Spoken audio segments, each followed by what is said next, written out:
Hello ভাই ফাউন্ডেন ভাই ভাই ভাই ভাই আমার কোনো প্রবলেম নেই ভাই, আমি লেখাপড়া করে নিয়ে আমার অনেক ভুল আছে ভাই। ভাই আমি লেখাপড়া করে নিয়ে আমার অনেক ভুল আছে ভাই, আপনি আমার বাপ লাগেন ভাই, আপনি আমি অনেক ভালোবাসি ভাই।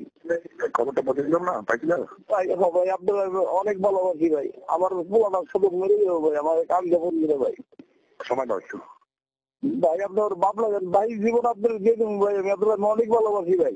আরে তুমি এত চিন্তা করো না, সময় দাও, আসছি। ভাই আমি লেখাপড়া করে নিয়ে আমার অনেক ভুল আছে ভাই, এদিকে আমার মাফ করেন ভাই। তুমি এত চিন্তা করো না, সময় দাও। আর তুমি বলে একটু গৌরদার দেখা করে আসো না। ভাই আমার দিন জ্বর রোজ থেকে দেবেন, এখনো কোনো সমস্যা হবে না।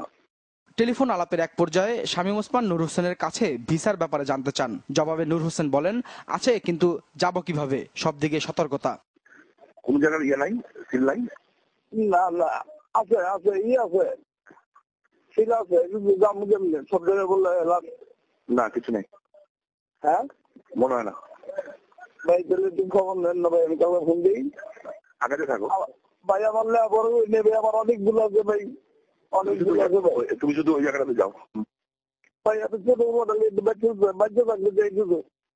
কিচ্ছু হবে না, চিন্তা করো না, তুমি অপরাধ করো নি ভাই ভাই আমার জীবনে আমি কোনো ক্ষতি করি না কেন ভাই, আমার মনের অনেক বড় জোর ভাই।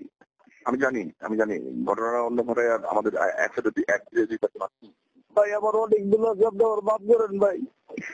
ঠিক আছে, তুমি ইয়ে করো, আমি আমার একটা ফোন নাম্বার দিবো, তোমার যোগাযোগ করুন, ঠিক আছে? এই নাম্বারটা নতুন? জি ভাই।